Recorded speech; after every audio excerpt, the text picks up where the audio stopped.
I always forget that you guys have the most awesome freaking intro now, and I'm like, oh shit, That's all P. That's all P. It might get us in a little bit of trouble, but I don't give a fuck. It just really lightens the mood.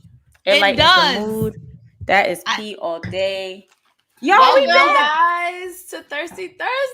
Hello. Thirsty Thursday Becky, is I missed lit. you. I've missed you too. It's so great to see you guys. It so is. You have no idea how Becky. warm my heart feels to see you. You don't know how much you mean to me and Krista B. We love Facts. You guys, I mean it.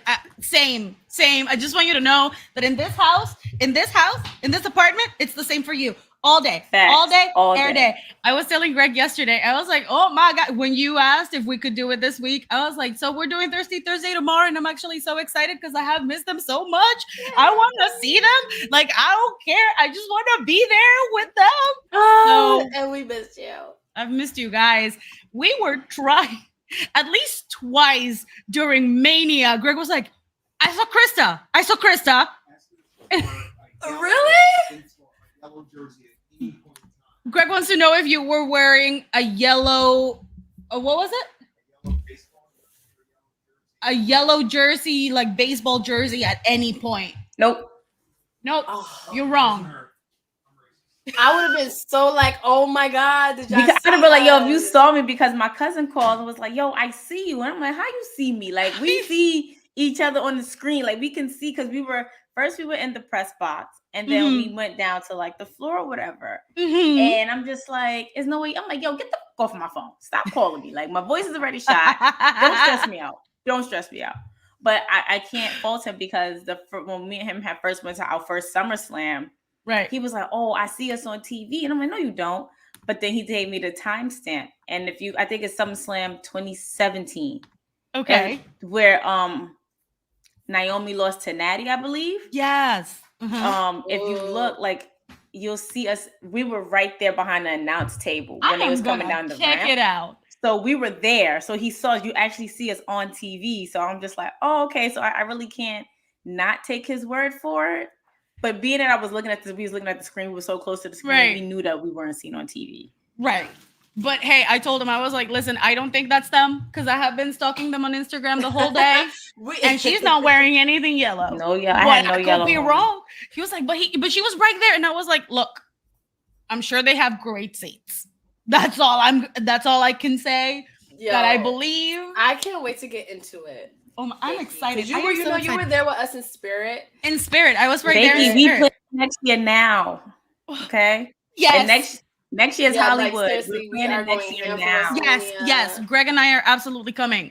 Yes. We're planning Mania for next year. Hollywood. So let's introduce ourselves, because I'm sure there's a lot of new people tuning in for Thirsty Thursday. It's actually a special edition, because we normally do the second Thursday of the month, but it's the first Thursday of the month, and it's a very special Thursday because Krista B and I were able to go to Wrestlemania 38 Dallas. It is so exciting. It still doesn't feel real though. It does not feel like we were there. Coming home, because we came home Monday, so we were able to watch Monday. I'm sorry, hold on. My brother's calling me. Sorry. Brother. Okay. So Thirsty Thursday is our monthly live show where we partner up with Face Be Hills High podcast. It's been Becky really holding it down, and we have all really gotten close. It's the Becky show. I really appreciate it. I like your EST shirt.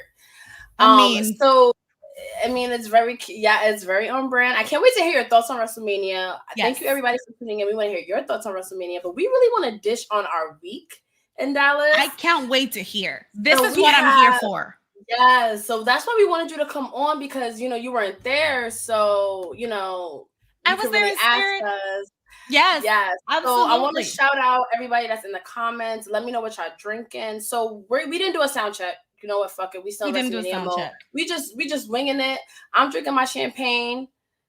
If you want us to take a toast to something today based on WrestleMania, if you were in Dallas, I'm just going to start bringing the guests on, actually. Yeah. Hey, Justin. Fam is here. He was at... I just did that. You got caught. Yeah. Oh, they know what I do. Everybody knows what I do. As a matter of fact, if I put this glass up, What's in this? What was in this glass? Pete. Whiskey? See, you'd say I'm supposed to remember your drink, but I don't. I'm sorry. That's all right. It's all right because we was drinking when I was drinking, so I understand. Hey man, I'll do nothing but. Listen, that amber brown. I'm like burping. Oh, I should have known. Oh, yeah, I should have known because me Crown Royale. I was gonna say Bullet, but Crown. I like Crown better. So hey, I see you. We're kindred spirits. I know you. Oh, you too. Hi, fam. Long time no see. Hi. I know it's been a couple of days. Right. I'm spilling my rum. A couple of days. Oh, I'm drinking my wine. Do I know you, fam? I've been here before. I'm Christina. How you doing? Nice to meet you. We're best friends now. Absolutely. Oh, he was from Black Wrestling Podcast. Yes, I'm from Tasty. Hello. We're all family. Yes, we are. It definitely felt like family in Dallas. Oh my gosh. All right, y'all. I can't open my wine. I can't. I don't know. I have no strength right now. Krista, why you nervous? So, fam, what were some of your? Because I know you guys record on Thursdays, so make sure at some point you check out their live too. But what were some of your most memorable moments from WrestleMania 38 weekend in Dallas? All right, we are around the back of Wrestlemania, and Sparks comes out because my cousin, whose name I won't say, but it rhymes with math. My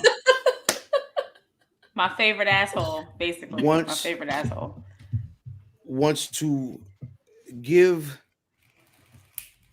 I'll just say contraband, something that we wouldn't have got through the front door with, to one of the promoters, and the nigga Seahawk, who I've seen so much like reckless and ratchetness associated to him, comes up to us smiling. What's up, y'all? How you guys doing? But like, all right, yo, you know what I mean? But you know what I mean? It was just a cool situation.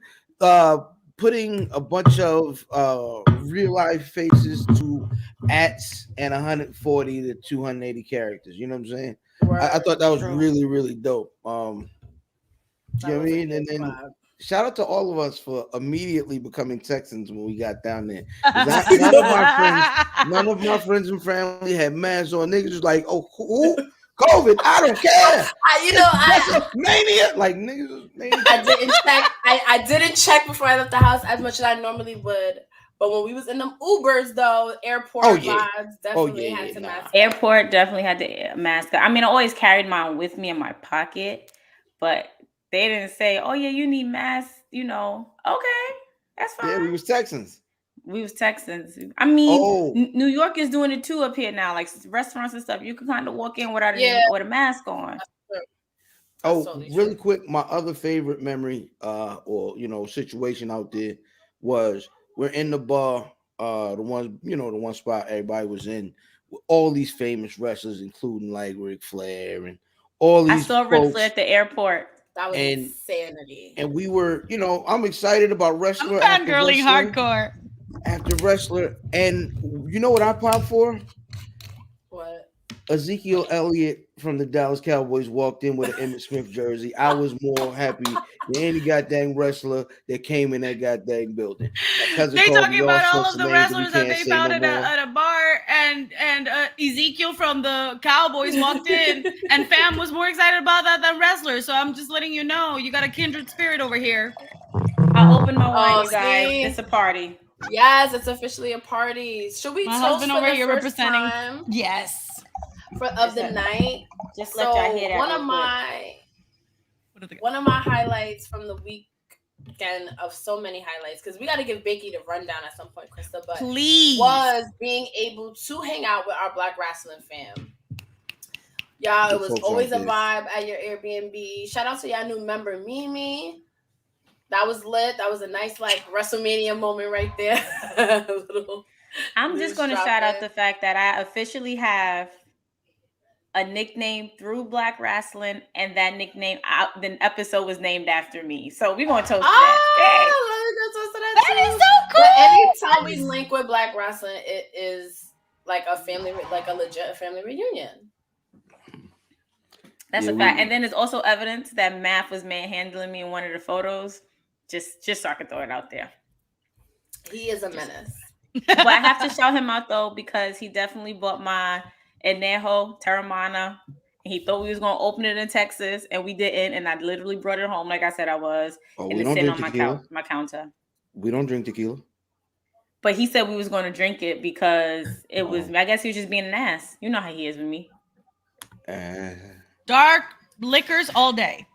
Yeah, I'm the same. I mean, it is the dark one. I've been on my Cosmo shit. It is the dark one. It's the dark tequila. It's like it's tequila, but it was like formed in a whiskey barrel. So The Rock is trying to kill people. But hey, we gonna love Shout out it. to Dwayne. You seen that nigga lifting weights and eating a whole pizza? That nigga trying to kill himself and everybody else. Everyone's gonna take everybody with him. Listen, Do if not you want to take everybody with him, my man, okay? I like you. Hollywood, because he disappointed me again.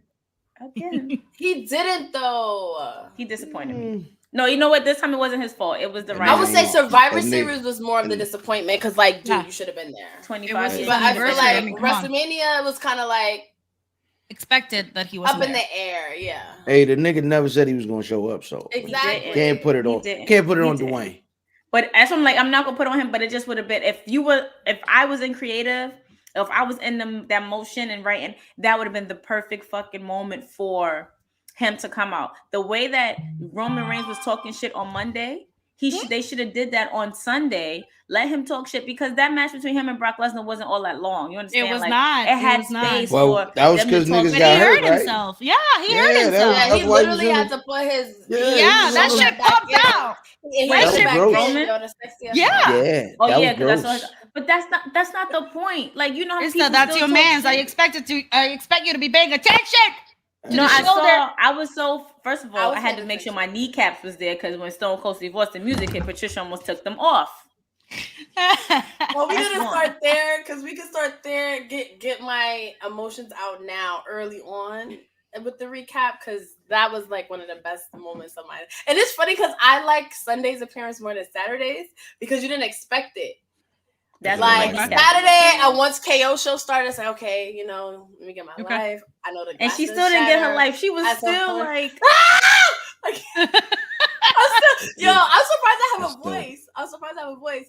But the second time I'm watching Vince McMahon have a match, what the fuck? And then get me fucking started on that moment. All of a sudden, I don't mind. I didn't mind it. I mean, it was unexpected. I mean, what more could you ask for at WrestleMania? Yo, shout out to WWE's video department for turning the worst stunner of all time into a cinematic masterpiece. Amen. Shout out to them. They need how many years does this company have, and that man cannot take a stunner still? Yeah, I have a feeling that he's 117. So yeah, he's Methuselah, but like being in that match. But no, I gotta shout out Ron, because he literally tweeted, was like, Krista B, not your kneecaps. Yes, Ron, my kneecaps. And plus, Ron, look. I got it on today, Ron. Yeah. Oh no. Yes. I got this shirt from at the For the Culture show too. Yes, I'm gonna be honest. I was a heel in Dallas. Win. Right. Because no one believes that. Nobody believes you're the heel ever in life. No. Nobody believes that. Sweet baby, no. I think I'm a baby face? You're a baby face girl. All the way, bro. All the way. There's no way. Ladies, I really got to get out of here. I appreciate y'all having me on. Thank you for stopping by. Love you so much. Hey, man. Salute. Great always seeing love. Yes. Peace. Bye. Take care. So glad we got to see you, fam. Shout out to my beautiful friend Ciandol, who couldn't make it tonight. I know you guys miss her. She was with you with the Dark Tequila all day. Look at that picture. Yes, look at her. Gorgeous. P, we not celebrating my birthday no more, baby. What you mean? It's still at the bottom. I mean, we can still celebrate my birthday. What you mean we not celebrating? Excuse me. This is my birthday month. It's baby birthday my month. God. We should drink to that. Yes. Is it raining hard outside like that? It is. It got crazy. Who else is in these comments? Who else is joining us? And because I'm me and my birthday is on 420. Excuse me. Oh my God. So, wait, you gotta go to Becky. You gotta come to this wrestling show on 420. Oh, you should. Yeah, you totally should. Bitch, that's my birthday. I mean, it is your birthday, but it's also 420 friendly. I'm pretty sure. It better fucking be, because what else are we doing? Oh, we could do whatever you want that day after the show.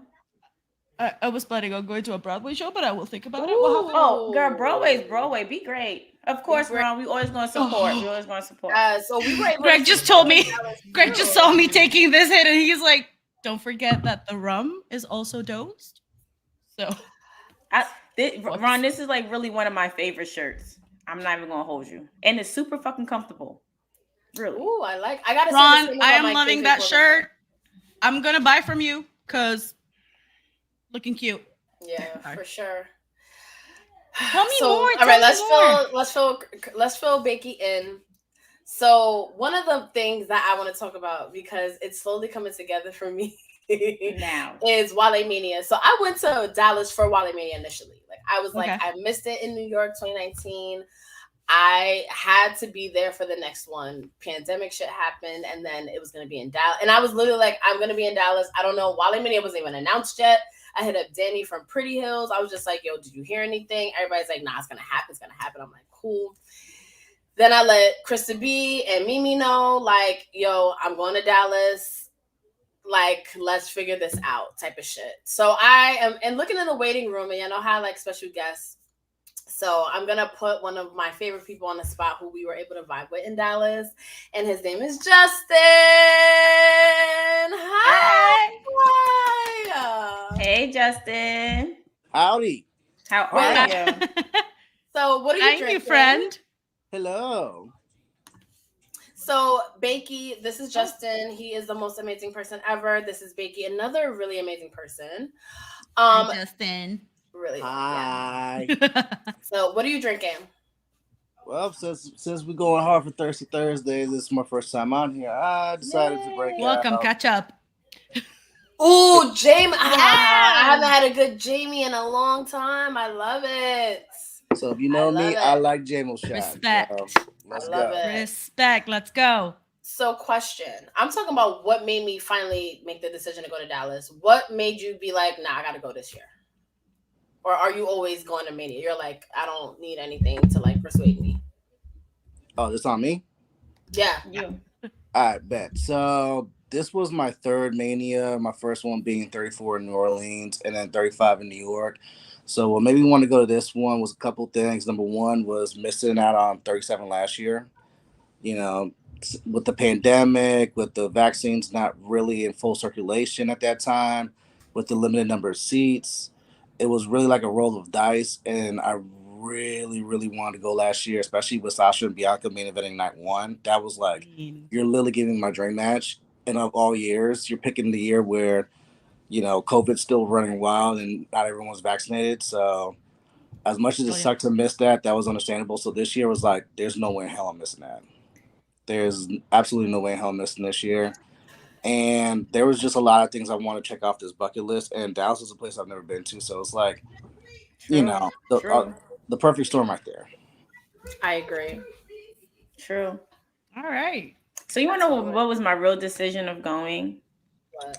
So for me, I always have this fear of like going places. Not if like, I don't want to say of going places. My fear is mostly like, damn, if I go, what was like, it's always what other people would think if I go.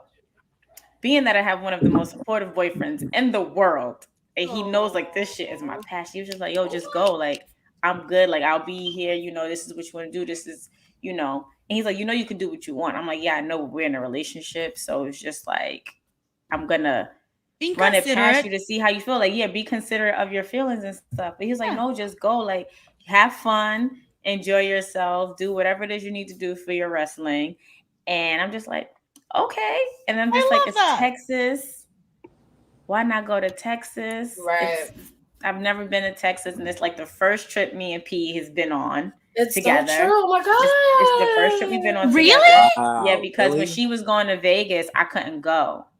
I forgot what happened. Why I didn't go. Why I couldn't go. But it was our first trip away, and you know, I'm like, okay, cool, and that's why I really went. It was just like, I always consider other people's feelings. Trip away. Yes, we have to do that. Well, we're gonna do so many more things anyway. But so let's talk about Wrestlemania. Justin, did you go? You saw him there, P. You hugged him. Yep. All right. I'm gonna tell this Wrestlemania story, okay? I've never be trusted. This has never happened to me. I'm really like, wait, I don't remember this fucking night. So, I didn't black out. I browned out. You didn't black out. You blanked out. I have like spurts of just memory, and then the rest of the night. So let me tell this story. P, you have to say nothing. Absolute nothing. Mute yourself. So here we go. Stories. So unreliable narrator.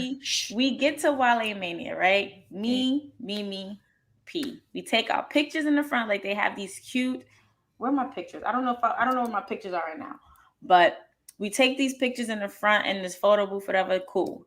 We go in. I had to hand P her ticket because she was with me, and I believe I gave Mimi her ticket. Yes, they had three tickets. Cool. I gave it to her. P shows the lady her ticket first. We go inside. We having fun. I said, all right, cool. I have a photo badge. Let me go to the front. Y'all stay here. P was like, all right, she's going to go upstairs and look for the booth that we paid for, which is another story. And then Mimi, I guess Mimi went somewhere too to find, I think, April, who she went to find. So now, long story short, P's like, all right, I'm going to come back downstairs to you because by this time I was able to go backstage. So I'm like, right, I'm going to come get you so you can come. She said, I'm going to come to you. So when she comes downstairs with Brian, I meet them in the staircase. I was like, oh, look, Justin's right here. So we hug Justin. Do we not stand next to you and hug you, Justin? Yep. I was Justin. I was right by the door where everyone's going backstage and upstairs. Okay. And I was like, hey, Mimi. I said, did you see Mimi or whatever? I think you said, yeah, you guys spoke or whatever. Cool like that. So we go upstairs now. Backstage, go upstairs. P's seeing people or whatever that she knows, go upstairs. Cool. Now, time goes by. Everybody black in one space is just like intermingling. Everybody's intermingling, having fun. P's going to check on the booth. We meet David Shoemaker. I'm talking to Rosenberg. We're everybody who's everybody. We talking to Big Swole. We talking to Tasha. We talking. When I say everybody who's everybody's upstairs, everybody's upstairs. Yep. So now P is like, hey, did you see my bag and my jacket? I said, ma'am, what? What are you talking about? He lost her bag and her jacket. So now I'm over here. Now I'm in. When it comes down to me and my friends, and like if they lose something and they feel uncomfortable or misplaced, now I'm in that mode. Like I'm not gonna sit here.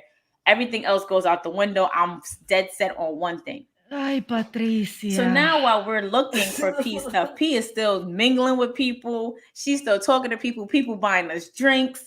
All of this, okay? All of this. Janelle was like, somebody bought a drink. Janelle was like, she needs tequila, something. And I don't know what you got. And she's like, she needs a shot. And da da da. So we got our drinks, whatever. P doesn't even remember the drink. Wait, I took a shot? No, you didn't take a shot. You didn't take a shot. Oh, no, you didn't take a shot. Okay. So now we over here. I'm looking for her stuff, whatever. Everybody was like, yo, I don't understand. I don't understand how she lost her stuff. Lovely was like, did she find it? No. Janelle was like, did she find it? No. Daniel was like, did she find it? No. So now we go downstairs now. She was able to go in the green room to find her jacket. Cool. I'm like, all right, your jacket there, your bag is there. She's like, I don't know. So now I'm helping her look for her bag. I come back on stage. She's taking a picture with Jay Cargill. I'm like, ma'am, we have to find your stuff. I do remember spotting. I do remember that. I do. I'm like, you don't forget meeting Jay Cargill. I was right. Like, I mean, I took the picture too, and I said this on an episode Jay yesterday. Cargill. It's Jay Cargill. I would have dropped. I was like, it's not like I didn't want to take a picture with Jay Cargill.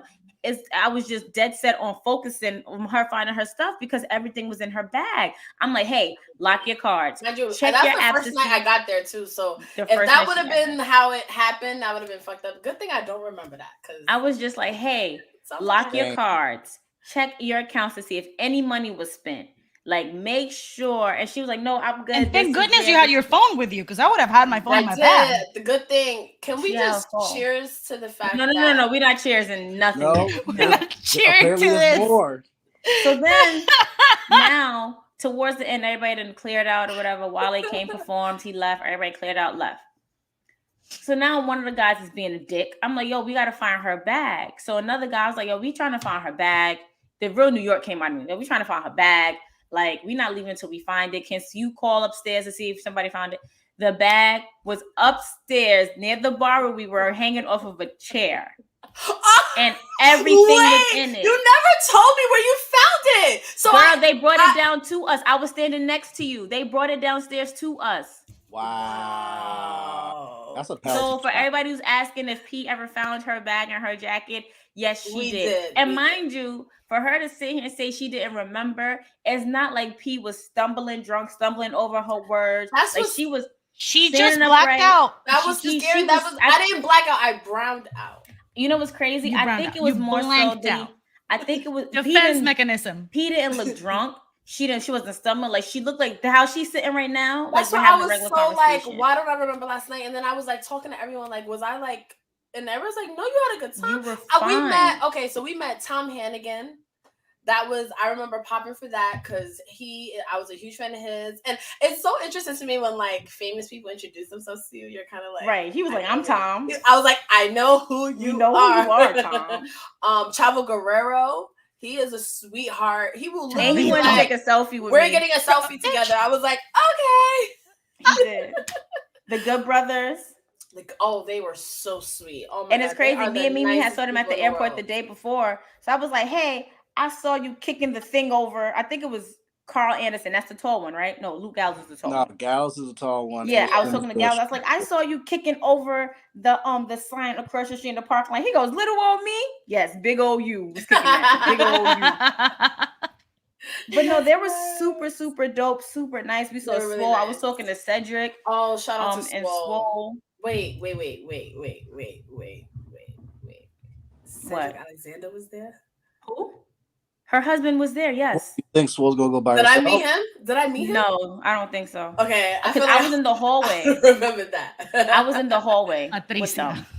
That's where I took the picture with Rob Van Dam at. I was in the hallway. Listen, I'm rolling my R's. Really nice. I'm rolling my R's here for you for your name because that's my middle name. And when I call myself out for doing shit, I say "Ay Patricia," so you deserve your "Ay Patricia" today. I do, I really do, because I feel like I missed out on a magical night. But very randomly, I feel like, you know what it is. I think my anticipation of it, because I realized so me and my sister, shout out to King Letty, we went to see On the Run too, and I think our like anticipation just like got the best of us, so we were just like throwing back. That's what I feel. I just feel like you were very hyped and excited. What it was, and that's what I came to Dallas for was Wrestlemania. Oh, and then I went to the liquor store and the girl there, she suggested this like Texas. I was going to get my regular apple whiskey, Crown Royal, shout out to fam. But then she was like, why don't you try this? It's from Texas. It was like $10 less. And I was like, okay, cool. So I think that's where I fucked up because then I bought the bottle of champagne. So then it was just a lot going on. But it was a great first night. It was a great first night. Wrestlemania was definitely an experience. I love it. So you guys got there. Sorry. And keep in mind for the people that weren't there, Wrestlemania was long. So it started at like 7. And then they had like the Ringer podcast where Shoemaker, Sparks, and Cass were talking to Street Profits who opened the show. And then that was like about 20, 25 minutes right there. And then they had the assortment of guests. They had, Rosie and Low Key from the Say Less podcast really like work the crowd and stuff like that for a while. So Wale didn't really hit the stage till like midnight. So from 7 to midnight, and perform like 4 songs and left. An assortment of like different guests, different wrestlers. That's where you had Almost come on stage and he was rapping, and I missed that part. He was saying, I got that. You can check my Twitter. I got that in full high def. Then you also had the NXT people come on stage. That's where Grayson Wahl was talking shit to Cameron Grimes. That's when Indy Hartwell coming on stage started popping off too. And they were all like taking jabs at each other. And I was there for the Indy Hartwell and the former tag team champs. They were there for Toxic Attraction. I was there for that. Yeah. So you had like. Didn't we take pictures with them? You asking me? No, girl. That's no, you browned They out. wasn't in my phone, but maybe we did. You browned out. Anything of you comes into question. So yeah, Wally didn't hit the stage till like midnight, and then that was his own show right there. So by the time he got to Wale, that was like 5 hours already. Yeah, that was a long show. That is long. That is long. I think one of the best things. Oh, Bacon. And what day was this? This was Thursday. Thursday? Okay. Yeah, I think one of the best things about Wrestlemania is just knowing that you're gonna meet up with the people that you fuck with in this wrestling shit at one place, and it's a turn up. So it's like, I'm gonna see Lovely, shout out to her. I'm gonna see Alex. I'm gonna see Cam. I'm gonna see Justin and everybody, and then also me. And that's also the one place someone brought it to my attention. Like, that's the one place of Hobby Brian, that AEW wrestlers, WWE wrestlers, indie wrestlers, wrestling fans actually get together and mingle in a way where it's not like we weren't fangirling out. Like, we were able to party. Like, it was a very relaxed environment, and I was like, that kind of gets taken like under appreciation, that this is that one place where like we all kind of vibe and everyone can kind of be themselves. That's true. Cool. I'm sorry. I know we took pictures at House of Blues with the photographer, so I'm trying to look for our pictures on their Facebook page. Oh, I could try to find the actual one in my suitcase, but those were cute, really cute pictures. But yeah, buy more bottles. You should get us some cups so that we can sip on them. I do have a cup. I just need to figure out where I put it. But I can take yours. But I do want another one. Well, I'm just saying. Yeah. So all in all, Wrestlemania was a great night. I'm glad you guys had fun. It was fun. I think living it was vicariously more fun through you. I think for me, and I'm going to be completely honest, I think it was more fun for me because of the people that we the family, the wrestling family. Hey, Eve.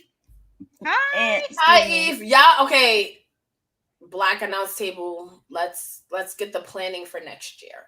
Let's get you guys Eve there. was gonna surprise us to come this year, but he had got into some started lifing for him, so he couldn't come. But next year we all out there. But yeah, like I was saying, for me, like I really was impressed to go to Wrestlemania, and P was like, "Oh, let's go." I really was impressed. Like I think I really could have missed it and not cared to miss it, but it was certain parts that were very unorganized, which they need to do better on, because we paid for a booth that we didn't even use. Okay, that money that was spent, we could have put it to something else.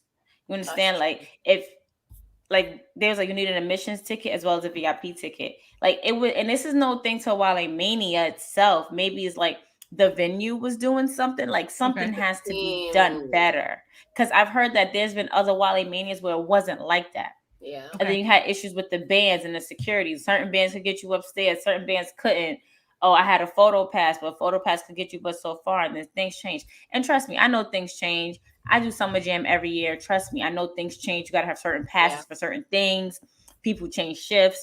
Cool, but have one concise plan throughout the entire night. Let everybody be on the same accord. So for me to experience that as my first Wrestlemania, I was just like, this shit is crazy. Mm-hmm. Like if this how it is every year, I'm really not pressed to go next year. I'm pressed to go for the vibe and not for the. I don't need VIP. I don't need to spend extra money on a lot of things. Like we know better now. But shout out to our hotel, because House of Blues is literally a 4-minute walk from a hotel. Oh my god, I literally saw House of Blues from my window. Right. Wait, I have more guests. Oh, bring him in. Bring him in. I have more guests. He's late. We drink to that. Wait, I want to see if Krista could guess who I'm talking about. Hey.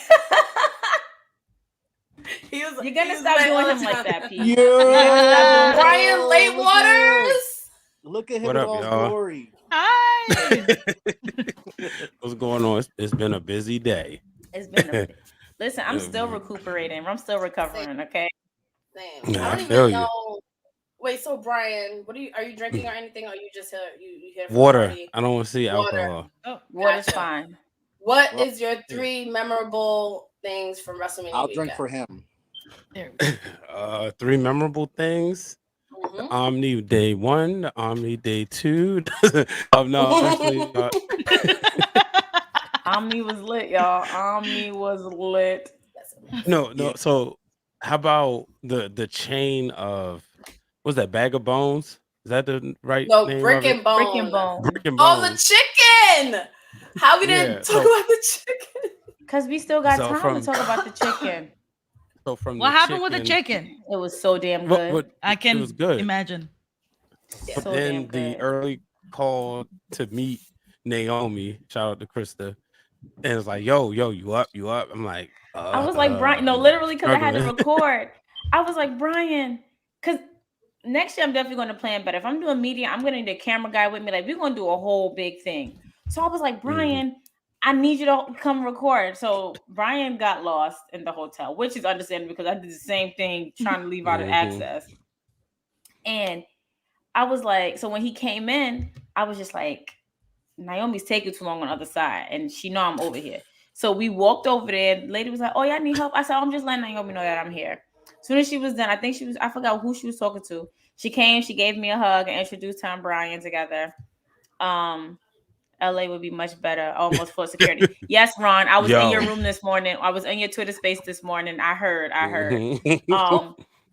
But yeah, so I Brian had the opportunity of meeting Naomi, who's one of the sweetest people. I can't believe I've never met Naomi yet. You know what's crazy, Brian? Didn't I say I could have called P to come? Because they really didn't check. Like when Brian, by the time Brian got there, it was just like I really feel like we was just walking anywhere we wanted to.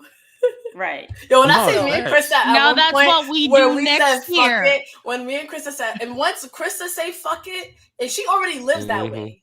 So, but when she says that we're gonna say fuck it, I literally say I'm following you, and I ended up on the fucking floor seats.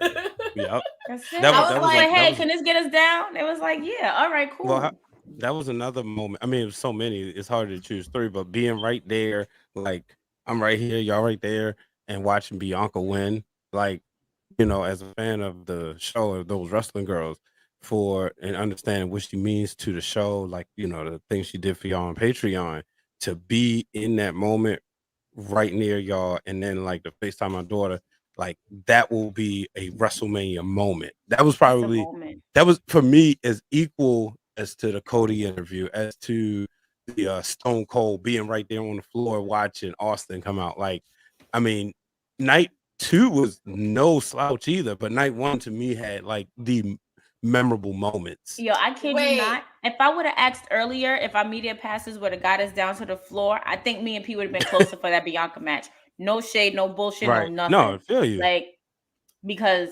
the way Bianca came, the Becky and Bianca's match, literally, and everybody, literally is like the best storytelling and matches that we've seen in a really, really long time. For sure. Like, we have not seen, and y'all can put in the comments or whoever who y'all thought also like previous storytelling matches. Like, we haven't seen a good storytelling match in a really, really long time. Yeah, they use their words carrying it up from SummerSlam all the way up until Saturday night at Mania, but I don't think I could really recall a best storytelling match. Like Mania 38, hands down, one of my favorites. For real. It's top 3, but I'm curious, PJ, how did it come off on TV? That's Becky. I'm sorry, Becky. I'm like, PJ here? Where's she at? Why is Becky not responding? Well, I'm so curious. Are we talking about Mania in general, or the Bianca match? It was insane. It was insane. Like, fuck, babe, the Bianca Becky match. Listen, tell Greg to come when this camera stop playing. All right, okay. Just be a guest. Bring your ass over here. You're a guest now. Like, bring your ass over here. Yeah, that was a magic. You are a guest now. I bet it was out on TV because I was on the risers for both nights. It was loud down there. Like when it got loud, it got like reverb. I just watched it. Wow. It translated well. So this is Greg. This is my husband. Hey, Greg. What up, Greg? What up, Greg? He's definitely like a supporting like character on our show. He really is. He really holds he really is. He held it down. He is # featuring Greg all day. Oh yes, I love it. Like, it was just Mania was fantastic, and it came through just as one of the best Manias ever. But that match, like, when the marching band came out, I was like, my skin just, talk for me, please. Because first of all, my friend literally tweeted me and was like, Krista, did Bianca just, shout out to OJ, did Bianca just really go all the way black for this? I'm like, she's gonna stand true to who she is, okay? And shout out to Queen of the Ring Alex and Wilkins, because I was listening to that was a really good interview. I was listening to their interview, and she said, she's always gonna be unapologetically her. Come on, plug. She said she's always gonna be her, unapologetically her. And she said this with us plenty of times before when she was on our Patreon, she was on our episode. Like, she's always gonna be there. So for her to literally be true to herself with the big bows she used to do, wear CrossFit, to the giving a shout out to the guy who designed her outfit like 3 years ago for her to emulate and do it to a T. Our waiting room right now is just it's packed. It's cluttered. It's cluttered. I just gotta bring some of them on. Who does we have on here? First, I want to bring on our new friend. He just joined our wrestling family. Shout out to him, because Steven definitely got us to and fro. Hello, everybody. Dallas. Steven is here. He is here. Hello. Well, you have to introduce yourself to everyone. Little bro in the building. To the family. Yes, I am Stephen Michael. I've been a wrestling fan since 2005. I am Brian's little bro. So when I was at Wrestlemania, Brian was my Paul Heyman. That's my little brother for real. That was a Brian on Thursday. Our Paul Heyman too. Brian is clutch. Can we take a cheers to Brian, please? Mr. Brian. Cheers to Brian, because he's super clutch. Okay. So, and this was actually my first WrestleMania, so I lost my WrestleMania virginity. So I went to both nights. I went to like 3 to 4 other events. Damn, I wish Feminine was on here, because when I said that on their show on last Wednesday, I said something about losing the virginity, and they were just looking at me crazy. But now that Steven say it, we all applaud and see. You know the vibes. Krista did it first. I don't care. So, Steven, what was one of your top memorable moments from Dallas? Wrestlemania. The fact that I saw black wrestling Twitter and about 20 to 30 black wrestlers, which I follow, that was amazing. I was wearing a Better Call Swole shirt. I better buy that shirt. I'm going on the elevator. I have a story for you. So I'm in the hallway with Swole and Cedric, right? We're talking. How did I miss? Because you were somewhere else. You were talking, right? And I know Cedric was running down to get Swole to come upstairs. So after he got her or whatever, she introduced me. That was funny. And he was like, baby, we met like briefly just now. He was like, oh, hey, how you doing? I got to go get my wife, which he did. So then I was like, oh, hey. I was like, Cedric, that's my baby right there. He was like, no, that's my baby. I said, I get it because y'all married, but that's still my baby, okay? So as we're talking, she was like, I just walked by somebody that was like, she was like, oh, hey, nice shirt. And he was like, thanks. Oh my God, you're a big Swole. Come to find out, y'all, with Steven. You see? I ran into a tipsy Swole coming off the elevator. So Brian, for years told me, Steven, don't be a mark. Don't be a mark. So back to Brian should be proud. From the Omni to Wrestlemania, I was not a mark. I was dapping up people like I knew them. I dapped up Carmelo Hayes, Caprice Coleman. I was dapping up everybody. So, but that's what I love about this, because it's like you can walk up to them, you can follow them. It's like they know you from Twitter, they know you from social media, and the way that they are on social media is the way that they are in person. Like, they are very real. They are very sweet and kind, and you treat them with respect, they will treat you with respect as you do with any human being. Like, they don't act like they're too big for their britches and be like, So that's what I love, and that was my favorite part of Wrestlemania. Nobody was acting stush towards each other. Nobody was acting self-centered. Nobody was acting like they better than somebody because Brooklyn Krista would have got kicked out of Dallas.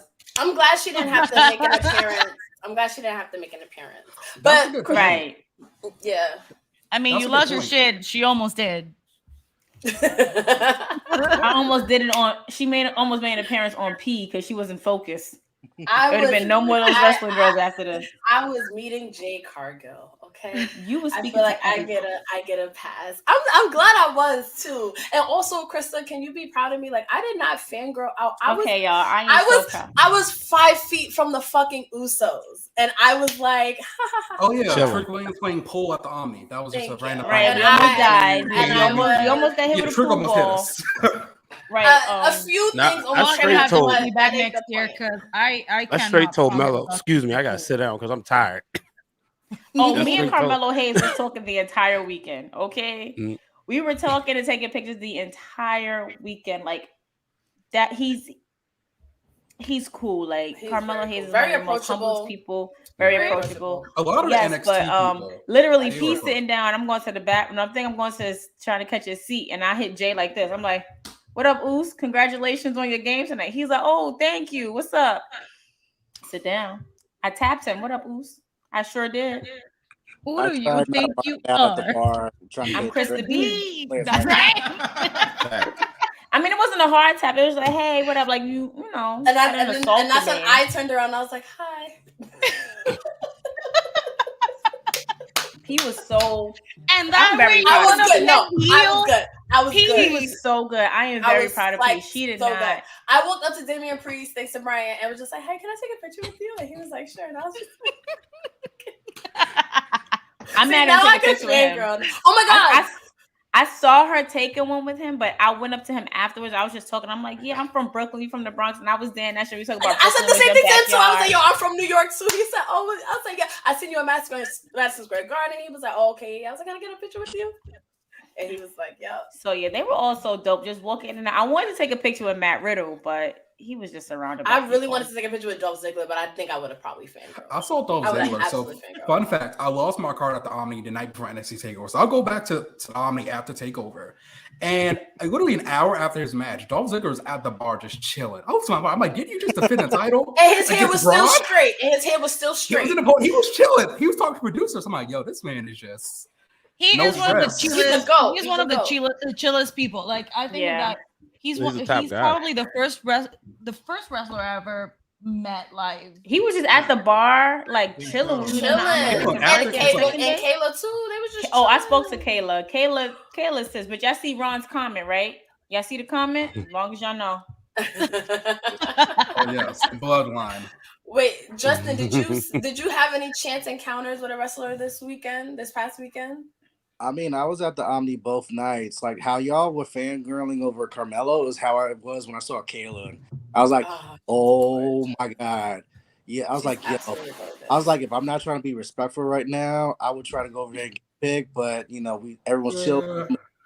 And the cool thing about Omni was no one was really going up to the guys and like really blowing them up on the spot for like pictures and like, yo, I'm a fan, this and that. Like it was very chilled. Everyone was respectful. Like this is the one thing I don't like about anybody being famous is because you know how we are. Like we come out, the wrestler's gonna come down, we're gonna sit, we're gonna have a good time because of regular people. You have the ones who are standing in the lobby. Standing literally in the street, in the lobby, in the front door, the back door, trying to get over the barricade, blocking the doors to come. Let these people, they just have strenuous matches. They're going upstairs to change. It's their hotel. It's their hotel. Like, you have to really give them a chance to breathe. Like, when they come, I get that y'all are fans. Don't get me wrong. I get that y'all are fans. But y'all have to let these people be people at the end of the day. Because once they're out the ring, yes, they're famous, they're celebrity. Once they're out that ring, they're normal fucking people. I'm not saying that they don't love the love. I'm not saying that they don't love the love. But at the same time, it's like they just had it like fucking Bianca just fucking had a swollen ass eye. Boundaries. I didn't reach out and be like, and Brian had just said right before we walked to Brian's like, yo, you just missed your friend Bianca. Go upstairs. We just missed her. Like we saw Beth Phoenix. But that was Hall of Fame. But what I'm saying is that although I just missed her, I could have, hey, I'm downstairs. Come downstairs. Oh, what's your room number? Da da da. I'm waiting. Like it could have been really of a pestering type situation, and that's what a lot of them were doing. Like I give Tavia everything because when I was at media day and I left from like access to come, she had to literally clear out all the people in the lobby. Herself clearing out like 50 people out the lobby because they were just standing there waiting for these people, for these wrestlers to come back or go or whatever. I don't like that. Like at the end of the day, like you said, they are people and this is their job. Once they come out of the ring, they have earned the time off. They are off the clock. Especially in their fucking hotel bar. Exactly. Like they have exhausted themselves emotionally, physically. Some, like botches happen. Bianca gets a fucking black eye that gets totally shut. Like let the people go be people. Right. And that's what I don't like. Like, and then they get upset, like, oh, this person was mean. I couldn't take a picture of them in the airport. You approached me. First of all, I saw Ric Flair. I saw Ric Flair at the airport in my terminal. My cab driver was so starstruck that he forgot to end the ride, and I had to call him. That would have been me. Yeah. And he was like, "Oh my God, who don't love Ric Flair?" He's like, "Oh yeah, Wrestlemania was there." I was like, "Listen, how special wrestling is." I was like, "Listen, he's at the airport. I don't know if he's ready to take a picture, but if you go up to him and say hello, maybe he'll say hello. But just give him some space." Mm-hmm. Literally, the only reason why I said hi to Rick and I was like, "Hey, Nature Boy, how are you?" is because he walked past me while I was trying to fix my bag, and he had to get on the line. And he said, "Hey, how are you?" And I kept it pushing. Like, these people are people at the end of the day. It's not that we don't love them, but we respect them enough to be like, all right, we'll give you absolutely. I was very proud of myself this past weekend. Yo, we gotta toast the P. I was. Can we toast the P? Where's the P? Wait, my bartender hasn't come back into my drink yet. Thank you, Letty. Bring her drink. Hi. Hi. I think. And for those in the chat that wasn't there in Dallas, just to reiterate on what Chris was saying, so the hotel that the talent was staying at, the bar that they were like, going for post-game drinks after Mania and events and stuff like that, there was really only one way in, one way out. So to go from like the main entrance and then you had to walk over to the bar, and from the main entrance to the bar entrance, you just had a cluster of so many fans just literally camped out there, waiting for anyone and everyone just to come down and be like, so can I get a picture? Can I get this and that? And then once you got into the bar was really like a mixture of like talent, personnel, and then maybe you had like fans like us who were like chill. We're gonna do that were also in there. So the bar became like their safe space to be like, all right, we can go in there, get a drink, relax, stuff like that. Because once they left that bar area, all you saw was just a clutter of fans. Oh my God, can I get a picture? Can I get autograph? Can I get this? Can I get that? Oh my God, that's Ric Flair. Can I get this? Can I get that? Can I get? Oh, that's Carmelo Hayes. And it was literally like that. From like, mind you, it wasn't even like elevators. It was. It wasn't even like just adults. They were kids. Like, I think the youngest I've seen was like 5 camping out. Remember, the bar closed at 2:30. You got little 5-year-olds who should be asleep and drooling, rolling around in they drool, camping out. That's their parents. Yeah, that's just, and going to Krista's point, people forget, besides the Super Bowl and the Final Four, if there's a sporting event per year that has a lot of press coverage, it's WrestleMania. People forget. They're doing press. I think people had longer press interviews than matches at WrestleMania. Mm-hmm. The amount of press, so if it's Thursday, I literally had people come to Wally Media. Yeah, I just got finished doing the interview. I pulled. So out of respect for the wrestlers, and one thing I like about wrestlers compared to athletes, they're going to roll with some security. They're going to be real. The fact that we was able to see wrestlers was act normal, and they wasn't acting like a hotshot because they know who they are and they disrespect their fans. But it's awesome. You had, I think it was Friday night. I think it was Saturday night. It was closed in to kick this out, and it was just a bunch of fans. Like, yo, all these marks in this hotel. Y'all not here to drink. Y'all just here to get out. It's just more of like, the fact that I saw Rey Mysterio with no mask on with tequila shot, bro, that's more memorable than an autograph. First of all, I wish I never went to the bathroom, because I really would have walked outside and be like, hey, can I get one too? And took a shot. I promise you I would have. That's just a bold me, because Rey Mysterio is such a legend, and then we drink tequila. Oh, that's just the bold me. It took, but I'm already inside. I'm not pestering. Oh my God, it's Rey Mysterio, Santos Escobar, and they really just throwing back shots. I'm literally, and then Jey Uso's literally on the table right next to it, and Melo's playing pool, and oh my God. And Justin, you had Lash Legend and Electra Lopez on the other corner. I almost folded. I saw Electra and Lash Legend at the same time. I'm sorry, that was my moment where I almost folded. It was that moment right there. No, I almost folded Sunday night where I was getting a drink at the bar for April and Easter. Easter was behind me. I was getting a drink for April, someone else, and literally Ric Flair was on his leg at the bar. It took everything to be like, oh my God, can I just buy him a shot? Can I just buy him a drink? I just want to know what happened to Rick. You don't need no more. I just want to know what happened to Rick. Can we take a drink for the health of Ric Flair? Like, come on, dude. I know you and I are here for the same reason. We're just saying F it. You know what? We're going down. It's like the Titanic. Let's play the music while we're going down. But what happened to Ric Flair? Because he has a bruise, like I don't know if he took a bump for himself. Friday it's over his eye. So when I saw him at the airport, he had a bruise. But then I think Brian posted up. You took a picture with him at WrestleCon, right? I didn't go to WrestleCon. I was at the thing with MLW's press, maybe and he was there, but I didn't get a picture of him. But I did see the somebody same has bruise. a picture with him, and he has like this bruise, like you know, he took a bump and it went wrong. Maybe he got real bumpy in the Space Mountain. I don't know. You know how it goes. He has taken a few people there, so yeah, I don't know. He could have been trying to do that little Ric Flair feint thing and landed on his fist. Elbow dropped his shoulder. Middle of the airport. No. Wait, so can we talk about? He's recently divorced. He's looking for his next wife. Oh no! Hey man, Space Mountain, man. Shout out to capacity. Listen, I'll be your next wife if you pay my college loans. That's all. That's fair. That's you do something strange for a little piece of change? No, it's pronounced Flair. No, I'm not doing anything strange for shit. I'm gonna sit here and tell you, hey, this is what's gonna happen. You gonna pay these loans in full. We can listen, just pay the loans in full. We can get an annulment. The marriage never even happened. Okay. I don't need to be Charlotte Flair's 15 stepmama. Just be like, you marry me, they'll put your woo back on the opening. Oh, that part right we need the gong. We need the gong for shit like this. We need. See, I need to pour another drink. I just finished my first. Pour another drink because we do have more guests. You're still. I was about to ask if we have more guests. We do have more guests, and I'm very excited about our next guest.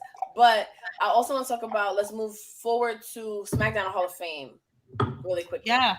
Can we talk about Mick Taker collecting souls, tithes, and offerings? Right. Listen. Raise your hand if you ever been to a Taker TED Talk.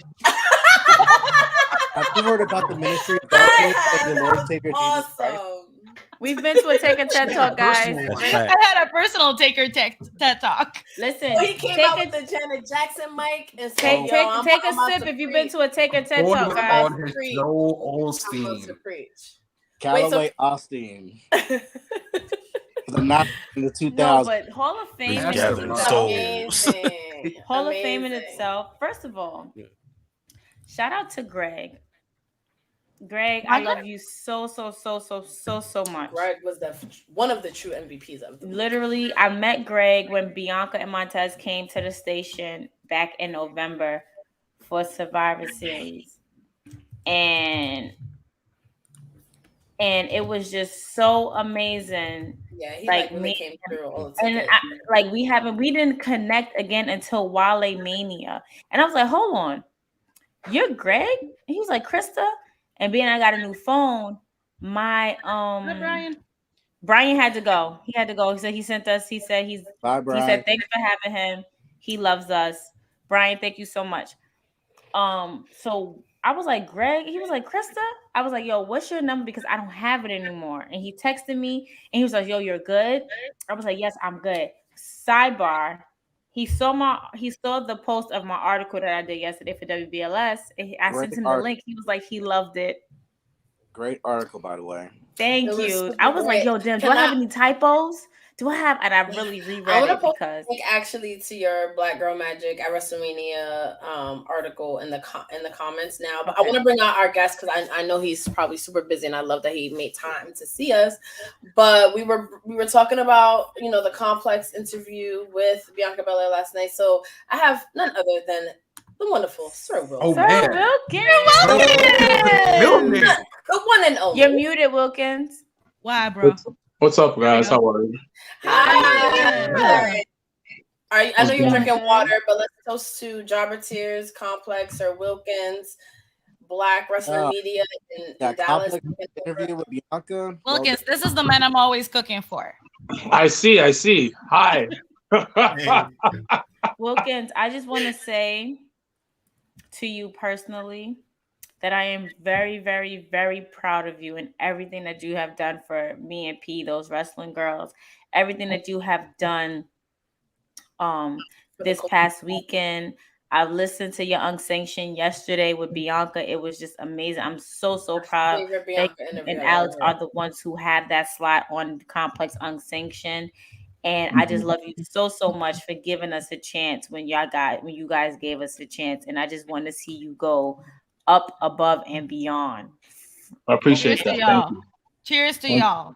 Thank you. Appreciate it. No problem. So, Wilkins, please explain to us your experience. I know we talked after the GCW thing, and we talked about the death match and how we were just like, But how was your experience as a whole, like the whole WrestleMania? Because this was your first WrestleMania, like first pay-per-view, if I'm not mistaken. So this was my first pay-per-view and first. Well, I've been to like Impact pay-per-views, but this is my first WWE pay-per-view and first WrestleMania.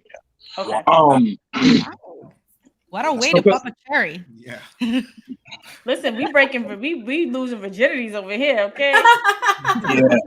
Because most of the time I'm working because I'm usually doing the viewing parties, but Complex wanted us there for it. Because at first we weren't going to.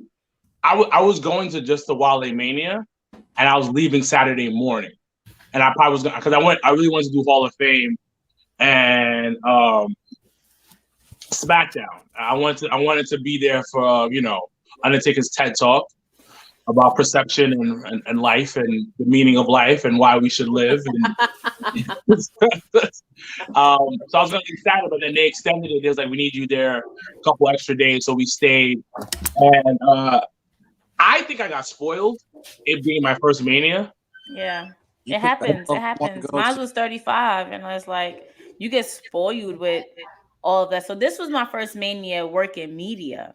Yeah. So, we had those privileges and like seeing things that other people couldn't see. Yeah. So for you, like being that this was your first one working media and, through Complex and being a part of Access and stuff, how was it for you? Because I didn't do, like you're already behind the scenes on the indie circuit. Like people know who jobbers are on the indie circuit. So how was it for you to like be in between both, like indie circuit, GCW, and then also like WWE, then Complex and Access, Wrestlemania? Like explain that all. Like what was your reaction? So for me, it was, and I think Alice will speak to it for herself. It was great and fun, but it was also like, this is a lot of shit that we had. A lot of work. And my shoot job, I'm a personal trainer. So a lot of my clients travel for work. And I remember they're always saying like, this is when it finally hit me. They was like, yeah, I travel a lot for work, but I never get to enjoy the city that I'm in. And that's how it was, because I got to Dallas. As soon as I got off the plane, I took a nap, and I'm at Wrestlemania. Yeah.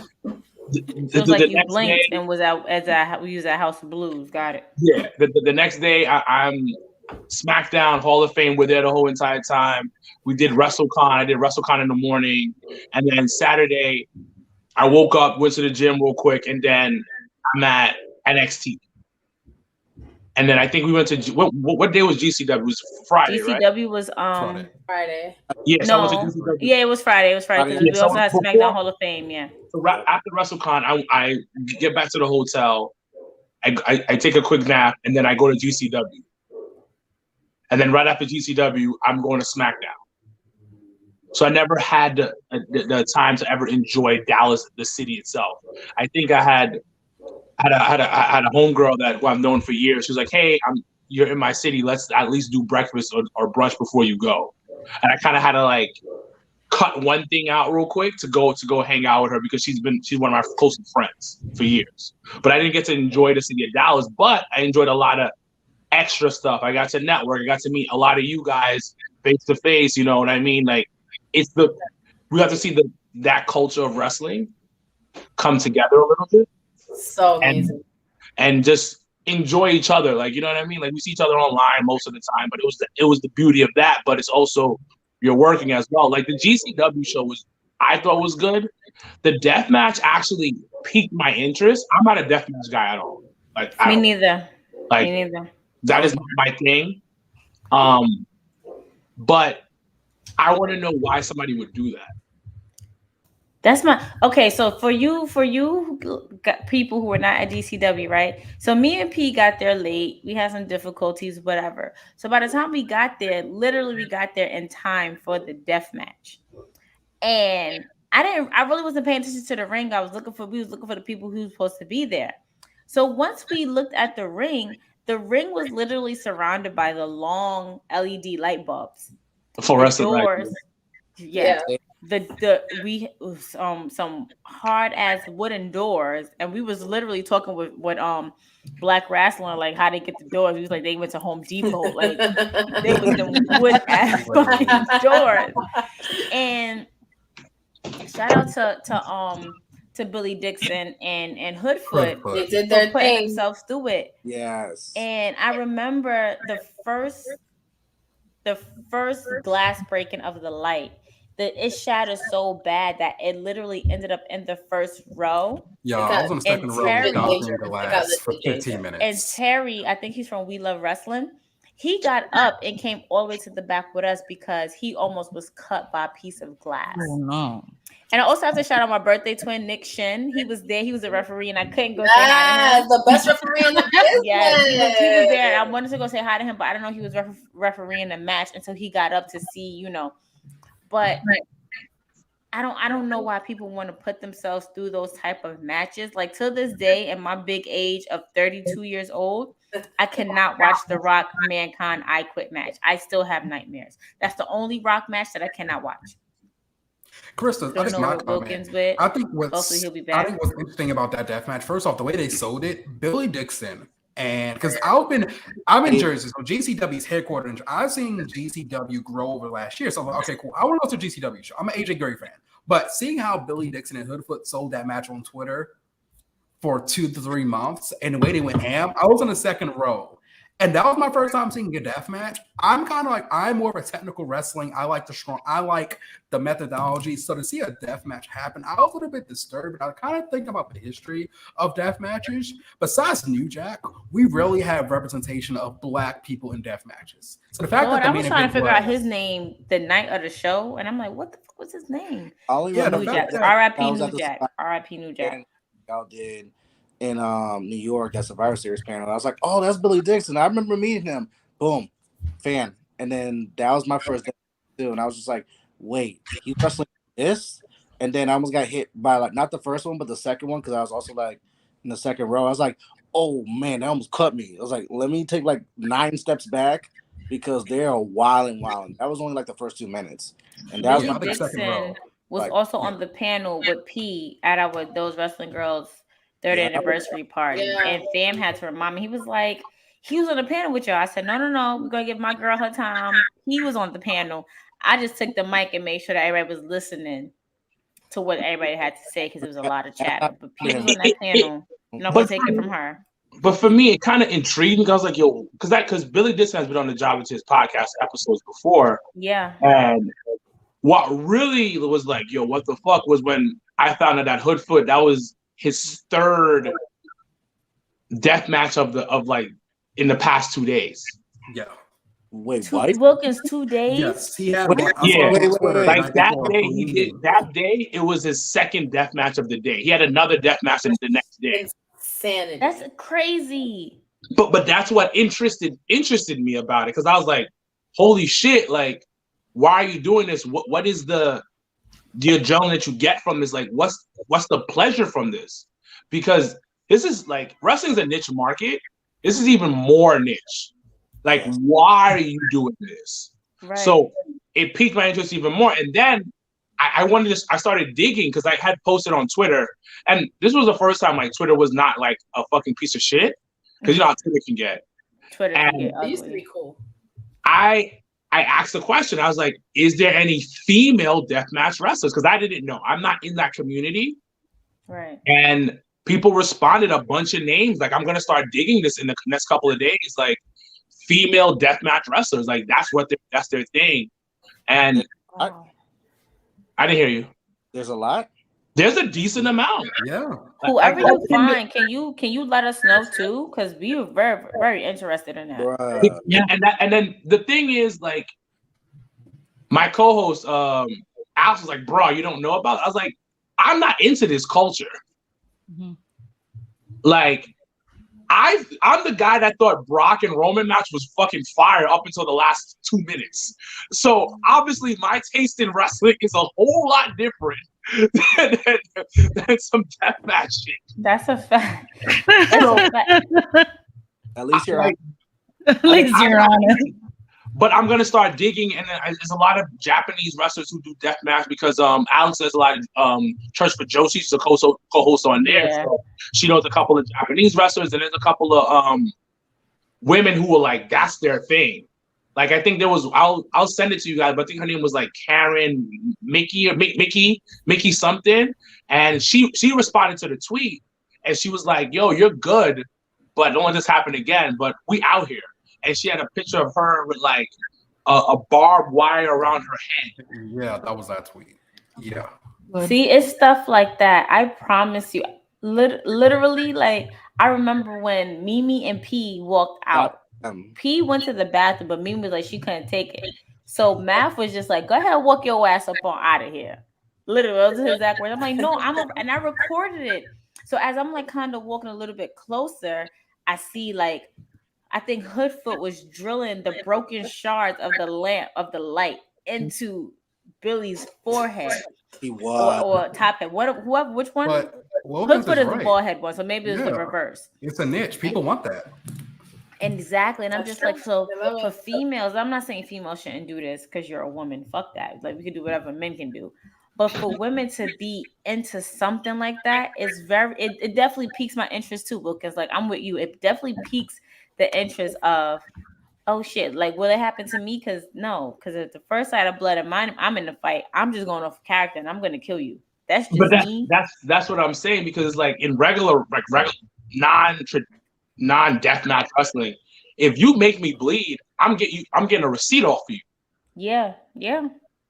Like, you catching these hands one way in this match. Hands, feet, elbow, all of it.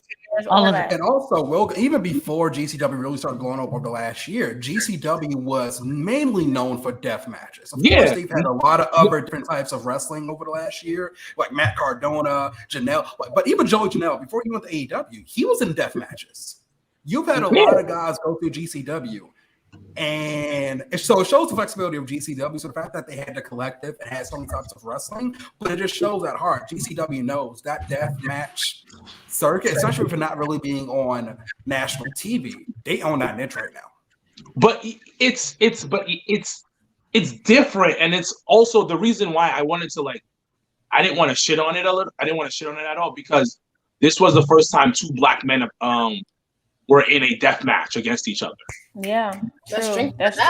So they're trying to break boundaries of like having people of color, Hispanics, blacks, just being in death matches, even though like regardless, like black and Spanish cultures are very similar. We don't do shit like that. That's true. To be honest, it's very rare that we've seen like those type of matches to those extent. Like growing up watching WWE, like the Attitude Era, you saw any and everything. Like I said, that I Quit match between Rock and Mankind because of how graphic. Like looking back at it now, it's probably looking like something like Power Rangers, but it wasn't that graphic, but we thought it was because But this 8 or 9-year-old me back then cannot watch that match because of how graphic it was. But the 32-year-old me stood there in a GCW arena to see a GCW death match between two black men who were literally ripping skin. Blood is draining down their face, off their head, like they're literally doing suplexes on doors, off tables, on glass. I'm surprised the barbed wire wasn't lit. It's so different. And but I'm just like, no, we don't see this but we can't see it on TV now. Everything is just so watered down, and there's there's not that many ratings like TVMA or NCR17 or PG or P, it's not there anymore. Right. When we did interview Billy did tell us a little bit about it, how that he said that the weapons are like the extension of the people's bodies. That's the whole concept of like that. You can tell a story, but then what I got from him explaining to it, it's contemporary like wrestling. It's like contemporary art. Like, you have like those contemporary art places where it's like they put like a milk carton and it's like, yo, this is the flyest shit I ever seen. You don't see what the fuck this is. It's a fucking milk carton. But all these experts are like, oh my God, this is the most beautiful thing in the world. That's what deathmatch wrestling is when I see it. Like, it's this other form of art that we who don't usually fuck with it. Like, what is that? But the people who do fuck with see this beautiful piece. Like, oh my God, they're telling this magical Shakespearean story right now. Like, if you were to bring Billy on, he'd probably break it down to you. I would love that. Yeah, true. We would love to have Billy on. Because I think that's whoever participates in these things, like, we just gotta give it up. Yeah, I gotta get up to you, and I think it's so cool. Like, because I'm always in a position. I'm sure everybody on this live could relate, like, where people find out you're a wrestling fan, you almost gotta like defend it, kind of thing. You're just like how could you not like be a wrestling fan? And it's probably if like Wilkins said, like, we're a niche community. The deathmatch wrestling scene is even more of a niche community. So just to learn like the art form of it, and like just like Becky being like an actress, like I feel like you can sort of like, even though it's like kind of like it was very intense, but you can relate to just like giving it all, like that adrenaline. Absolutely. And even from a niche perspective, if y'all don't know, GCW had an event in January at the Hammerstein Ballroom. New York City was like, yeah, y'all not having no death matches. That just shows how niche and how interesting this thing can be. New York don't want it. Okay, so first of all, here I'm gonna have to defend New York on this a little bit, because if you grew up in the hood, now please do. But no, seriously, if you grew up in a hood, I grew up in the projects. Projects grew up in the hood. Like, I may not look it, may not sound like I did, but I did. So death matches is stuff that we've seen, like that I grew up seeing. Wait, are you saying you've seen shoot? No, what I'm saying is that, yes, I've been in places where I'll never forget, like in the summertime, growing up in the projects, like there will be gunshots and people be running, and I have to go in the crowd to go find my sister. There'll be times where there'll be a whole crowd because people are fighting to where people are bleeding. Like, those are quote unquote wrestling death matches. So if New York City is trying to change that look, like you said, Hammerstein Ballroom, you got niggas from Harlem who's seen that shit on a regular coming down. You got people coming up from Brooklyn. You got people coming from the Bronx who's seen that shit on the regular, who grew up in the hood of the hoods, seeing that shit. They're just like, yeah, no, we're not watching. Justin, you can attest. Like, you grew up in the Bronx. Like, having a fight in the summertime, there was a shootout in the summertime. Sad to say, growing up, that was a good day. That was a good day. That was a death match. That was called life. That was right. That was life. And then when they say art emulates life, they don't want that type of art to emulate life when you leave out of their space. I didn't know they shut that down. Thanks for that little tidbit. Yeah, it wasn't even it was more of Twitter was complaining. I remember back like when I grew up in the projects, we were all like the kids in like the projects. We would go to someone's house because someone had the box. And someone was ordering like WrestleMania, like the big pay-per-views, yep. WrestleMania, Rumble, SummerSlam, Survivor Series. Some parent will order it, and you have like 10 kids crammed up in someone's project apartment because like we're all watching.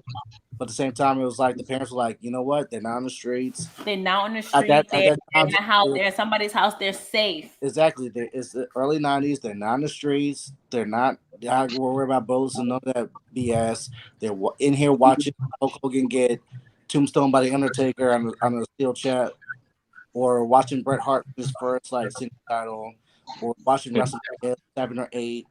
They're good. That's a fact, and that's just how it was. So to hear that New York City was just like, Hammerstein was just like, yeah, I'm having a death match, because they don't want that influence to come.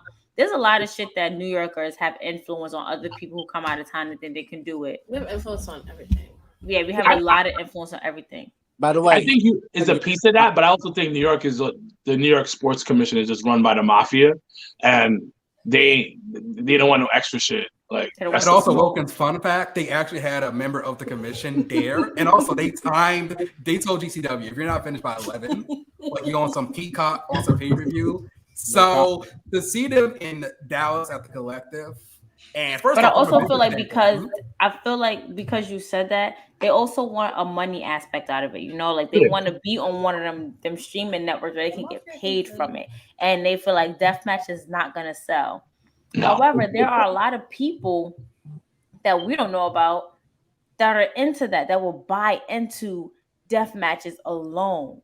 Like if we had a Rock Mankind I Quit match today in a death match setting, you know how many people will buy into that? If they were in their prime, like we take them out of that prime and put them into this prime. Even some of the stuff people will be buying into that on the deathmatch circuit. Some of the stuff we see from AEW in the last 6 months get a title and be like, you know what, y'all got a title, he got a title. You know what, deathmatch, go. True, like a lot of people will buy into it. And you know, I'm not a fan of it though. Me neither.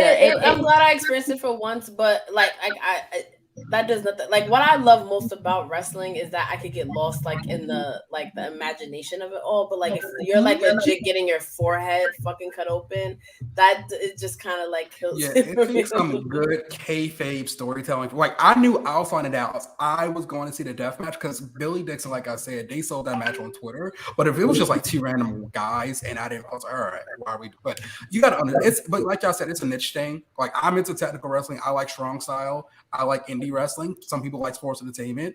So it just shows the beauty of wrestling compared to most sports that can't do it. I feel like now I like it all because I was able to experience it all. Like shout out to RIP to New Jack, but watch like him, Terry Funk, Mick Foley, like seeing the cuts and their eyebrows. I mean eyebrows, Lord, that's what song. I'm sorry. And their forehead. Mind you, I touched my forehead, said eyebrows. My eyebrows look good, y'all. Sorry. Seeing the cuts in their foreheads, seeing that they do is like I was even watching. I don't know how I came across it one day, like on Fuse TV. There was an actual live death match on TV on Fuse, and I'm just like, what the? Like, how did I come across this? And I was just like so intrigued that I didn't want to turn the TV.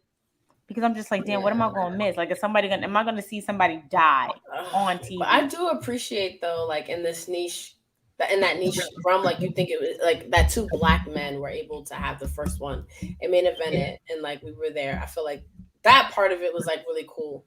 But I want to go into Wrestlemania actually, and then also answer some questions that people sent in about our Wrestlemania week. But wait, Pete, can we before you go into Wrestlemania, I just want to ask everybody. This is a one-worded answer for this question. Pete, out of 1 to 10, how would you rank both nights of Wrestlemania as a whole? 1 through 10. 11. I mean 20. All right, Becky. From 1 to 10? Yes. I'll say 8. Wilkins? 8. I give it an 8 out of 10. Steven? 8.5. Justin? 9. New Day is the only thing that kept it from a 10. True. I'm gonna give it a 9.5. All right. All right, Steven has to go, you guys. Thank you so much for joining us, Steven. It was so good to meet you. It was so good to meet you. Thank you for being a part of our family. Make sure y'all follow him on all social media. Yes. Steven, drop your social media real quick so they can follow you. Definitely. All right, no, I'm gonna type it on Twitter. Oh, it's follow me on Twitter at SM__2019 and Instagram season SCN_CEO. That's it. That's it. All right. Steven, thank you so much for joining us. Of course. We love you. Love y'all. For sure. So I want to answer some questions that people sent in to us. Oh yeah, these Twitter. I'm gonna do Instagram. You do Twitter. Okay. Yeah. All right. So the first one from DSmooth10 on Twitter was one person can answer these questions just to keep it moving. What surprised you about Mania Week, and what will you do different next year in LA that you wish you would have done in Dallas? I'll take this. Go ahead, Justin. What surprised me about Mania Week was the fact that it's downtown.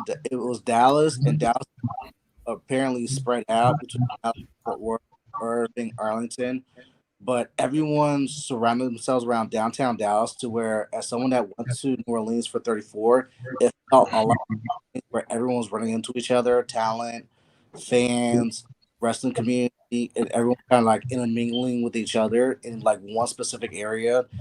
So for both nights of WrestleMania, we would go out to Arlington to Jerry World for the 2 nights. but it felt a lot of like New Orleans, where everyone was in one big area at some point where they were just interacting, which was very good. What would I do different next year in LA? As someone that's gone to 3 WrestleManias, I've never gone to WrestleCon, so that is now at the top of my bucket list. That's on mine too. Here. Yeah, I have yet to do con, and that's literally the only thing I have done or haven't done. So that's now number one on my bucket list. Like, yep, LA. I will find more taco spots because the tacos that I've eaten in Dallas, oh my god, we was in there like every fucking day. And now you're going to fucking California. No, not your. We. Yes. Include yourself in that beat, Becky. We. Now we're going to California. We discussed and a bitch follows certain taco trucks and taco spots. Yes. So we're gonna go right. So we already answered the how would you rate. So this is from Face B Heels High. We already answered how would you rate 38. I guess I beat you to it. Sorry, because I didn't see your question. But my question that I have: which wrestlers have you met in Dallas? The question, I think, the real question is, which wrestler do we not meet in Dallas? How about that? Yeah, word. Who was the most memorable wrestler that all of y'all met this weekend? RVD, Carmelo Hayes. Almost, I saw almost like 3-4 times. Big Swole. I like that big man. Okay, I have a small Big Swole story. So we was at Mania the second night, and it was Tasha Still's birthday, and me and P are standing up, and all you hear is somebody go, Chris. We turn around, it's Big Swole calling us to say hello because we were there, like from Wale Mania. We're cheering to that. Thank you. I'll drink to that. Definitely to that. There was a lot of Black Girl Magic. I'm also plugging our episode that we just dropped. We met Jay Cargill. We met the Usos. We met Damian Priest. We met. I love him. Okay, go on. He's so hot. There were a lot of wrestlers that we've met at while we walked the entire night. I got to reunite with Naomi, which was a long overdue thing. I met Sami Zayn, which that Patreon drops really soon. I met Kevin Owens. I've met he's not a wrestler, but me and P met Jimmy Hart, Mouth of the South. I met. He's so nice. Yes, he's super nice. He was in the media box on Sunday. He wasn't there Saturday, but he was in it on Sunday. Nice. Who else did we meet? I've been talking to Bianca all weekend. I didn't get to see her this weekend, but I've been talking to her all weekend. That's all right. I didn't meet Drew, but I saw him during his podcast, Drew McIntyre, when he was on it with what is it? Cheapy? Yeah, Cheapy. The podcast of Rosenberg. Rosenberg, if you ever see this, I am so sorry. Cheapy. Cheapy, there you go. The only reason I remember that is I had met Greg the day before at Access, and I was able to talk to Greg, give Greg his flowers, because I've been listening to Cheap Heat for a long time before even Greg got put on there. So, and it was weird because me and Greg were taking photos at Access because, we had that I was there photo booth. So I was on one and Greg was on the other one. I was like, oh, I know you. That's that guy, Greg. And we dapped it up, but I was like, no. I'm gonna give you your flowers because I've been listening for a long time, this and that. What's crazy? And you could tell that Greg really appreciated that because he's like, "Damn, you listened for that long." It's like, dude, yes, like y'all kind of brought me into the wrestling podcast world and stuff like that. And I've been on your bandwagon since day one. And I've really been banging with you. Greg is a guy that talked me into doing the Taker exhibit at Access. Funny fact. So that Taker exhibit at Access, where you had I wish I would have did that. Now. Said, "Yo, do this. If you're a Taker fan, you'll like it. Pay the money. It's worth it." And money wasn't expensive. It was one of those like, I gotta pay for this. He's like, "Dude, do it. You'll love it." And I love that. But I got a good 5 minutes to be like, "Yo, I'm giving you your flowers because and I listen." The only reason I didn't get to watch the TV podcast the next day was because to bring it to Pete's question on who did you meet, I met Sasha. You met Sasha. That's dope. All right. I ran into so on many Saturday. Wrestlers.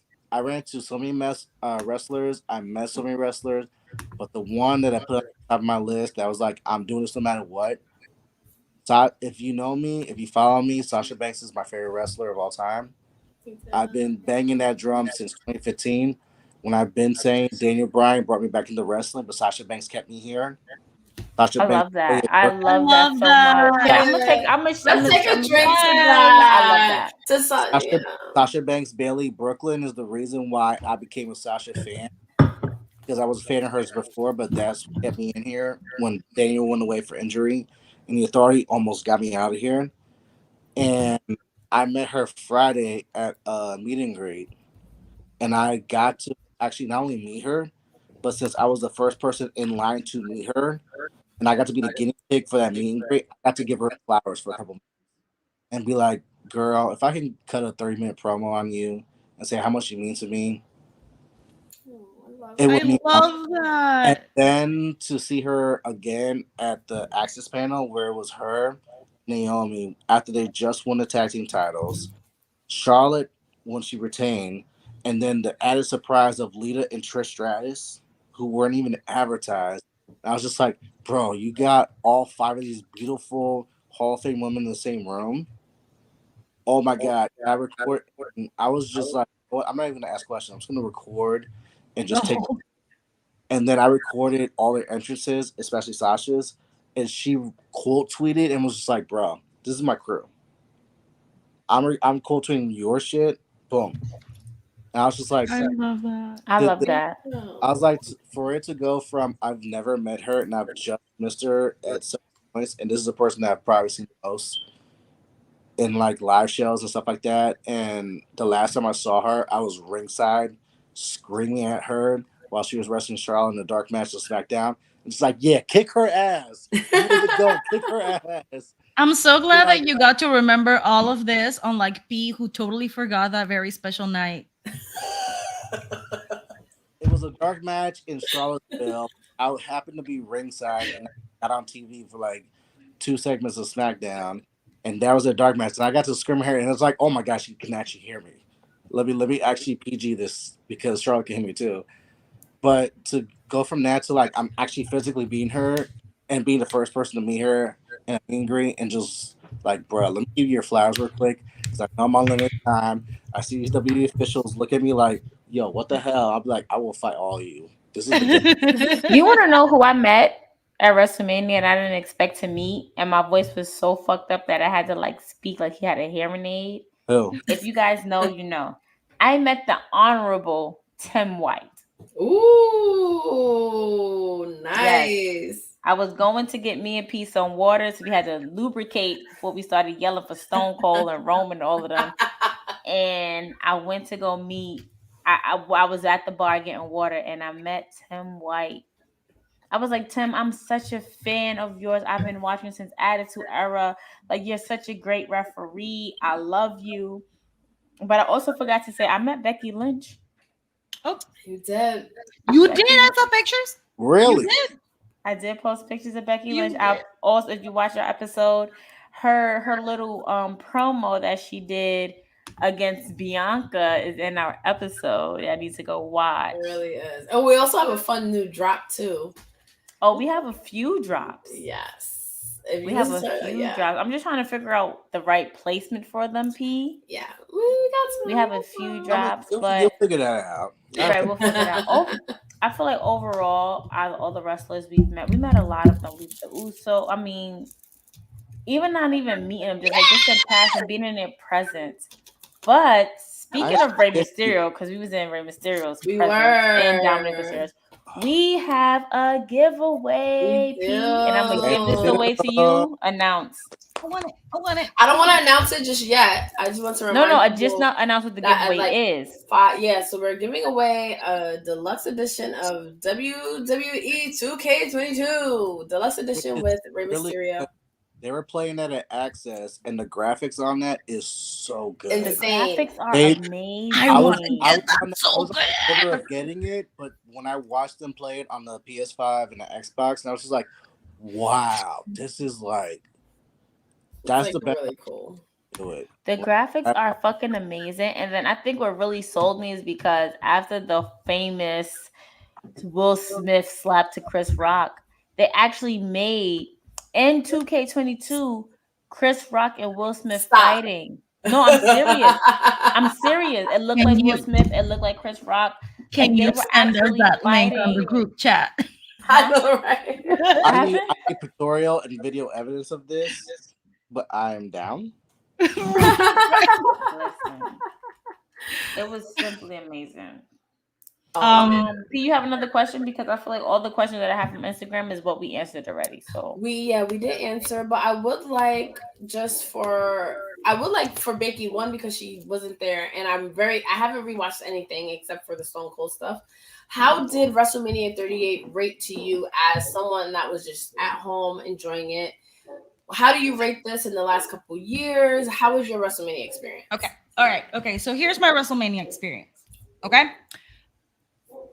I honestly stopped watching WWE for a solid 3 months. I don't think that Greg and I have taken the time to consistently watch all three brands on a weekly basis like I would do with FaceBeat this entire year. I have been pouring myself along with Greg on just on AEW. I've been relishing everything AEW. We watched the Revolution, right? That is not the name. Is it the name? Yeah. The last AEW pay-per-view. And I was like, I am sorry, but I do not see how WrestleMania, even though it's going to be 2 days of madness, I do not see how with the card that they currently had at that point in time, that like Mania can be better than what AEW gifted me today. I was that hyped up. I was not excited for WrestleMania at all. We weren't either, so don't worry about it. Good. I was not excited. I was not thrilled. When I saw that you guys were there, I was like, I really hope that they have a good time because still 3 days before Mania, I'd forgotten that it was Mania weekend. I like occupied myself on other shit. It was not even on my radar. And the Friday, like that Friday, as I was going through my Instagram and seeing all of y'all's pictures, Greg was like, we should watch SmackDown because we have Mania tomorrow. I'm like, you know what? I'd rather just be surprised. I was not excited at all. I'm not gonna lie, I wasn't either. At all. I was more excited for Stand and Deliver, and I missed out. I could not watch it because I had to record auditions and do things. I had a deadline, whatever. You know what's crazy? Me and P were asked. It was like, remember Greg was like, you want to go to Stand and Deliver? Yep. We were like, he was like, y'all can go. We're not going. We were so fucking tired, Becky. Yeah. So fucking tired. Oh, BRB, I got to plug my laptop in before this shit shuts off on me. So do the thing. I was the opposite too, where I was like, I was more excited for SmackDown. Continue, Becky. I'm going to just plug my laptop in. You got it. But I'm giving Justin the floor for a second. All right, I'm gonna go. You good. But I talked this with someone where I was like, I talked this with MIC Demon Diva, shout out to her, where I was like, this is the first time I've gone to a Mania week and I was not excited for NXT whatsoever. I was just like, it's not the same because it's not TakeOver, because I'm used to TakeOver and the TakeOver card always, like, it doesn't matter who card, they always over deliver. And I was blessed to go to 34, which was New Orleans, all time. That was. And 35, which was New York, which is still arguably the best takeover they've done. That was the Gargano Cole 2 out of 3 Falls one. So it's like I got blessed that I got to go to 2 out of 3 best takeovers ever. And then this NXT was like, I have to talk myself into this. That's a really bad sign. And it doesn't.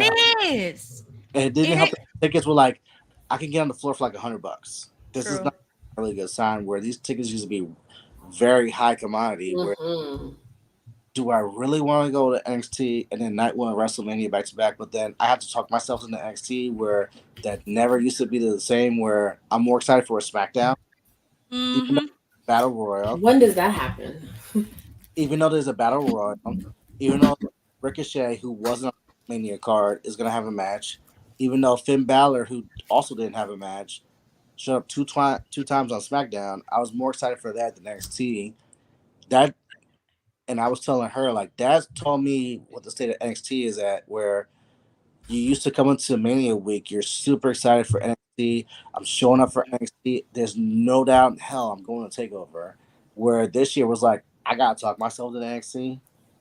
Oh, man, it's such a far from grace. For me, and I totally feel that, but for me, I was actually like, I feel like NXT has been still consistently giving me better wrestling than the main roster. So I was looking forward, because I don't have to pay for no ticket. I paid my $5 a month for Peacock. So I was like, I am going to squeeze out of this freaking streaming service as much as I can from, and for Stand and Deliver, because I was really excited for it. I was more excited for my morning matches than I was for Wrestlemania Saturday night.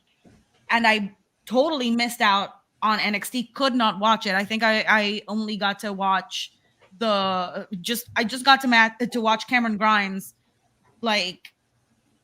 doing his thing. I can't even remember right now because it wasn't passing. I wasn't even in my house properly. So let me tell you a story, right? Yes. When I saw Carmelo Hayes at Wrestlemania, I was telling him about our podcast, and I was like, I'm the heel and P's the baby face. I said, so me, when I watch a match and we go over it, I'm the one who's going to tell you how it is. So don't disappoint me. I was like, I will literally rip you or whatever. He's like, you're not going to rip me. You're not going to rip me. So so I think I saw him again on Friday, SmackDown, whatever. We was at the Omni. So Saturday when I saw him, I saw it when I woke up. I forgot that it was on because it's an hour time difference between Midwest and Northeast. Right. So I was like, oh shit. So when I turned it on, I saw that Cameron Grimes had won, but I'm thinking that Carmelo was still the champ. So I'm beginning this a ladder match. I'm forgetting that Carmelo Hayes already lost before, was trying to go back to it, whatever. Right. So when I see him at Omni that Saturday, I was like, hey, how was your match? He was like, you tell me. Oh. I was like, listen, no lie. I was like, listen, no lie. I'm going to be really honest with you. I was very, very tired. And so I missed it. So I can't rip you like I wanted to rip you. I said, but you was never going to rip me. I said, oh, yeah, all right. You know me, real Brooklyn. Got it. All right. So but I was like, no, how was your match? Like, how do you feel? Because it was a ladder match. He was like, nah, he felt good. Like, he looked like he wasn't in no pain at all. Right, P? Like, I can't even ask P. Right, Justin? He was standing straight up. Like, he was fine. I really can't ask P because P, I don't know if he remembers that night too. Omni, Saturday night. I was like, wait, I just saw you, whether it was NXT or WrestleMania. I was like, I just saw you hours ago. Y'all just sitting here yep, good. Give me the drinks. Let's go. Right, the Usos had a match on Saturday. They opened the event and they fine. I'm like, at this point, they're so used to they're used to this type of strenuous work on their bodies and this type of pain that they have, that they endure, that it doesn't bother them as much unless they get accidentally injured, like Bianca with her eye. Like me and Pete sort of, we was like, oh, like Becky was supposed to land on her face like that.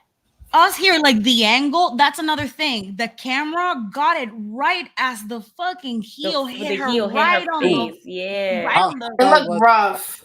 It was hard to watch. Yeah, it was hard to watch.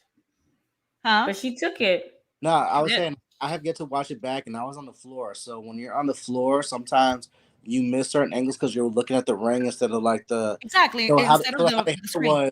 How they had it was the big pillars were just they will show certain stuff and then be the match card, and then they have a little TV inside for everyone on the floor that they can watch. So obviously we're trained to look at, you know what, we're gonna watch the ring because we're not gonna little TV time.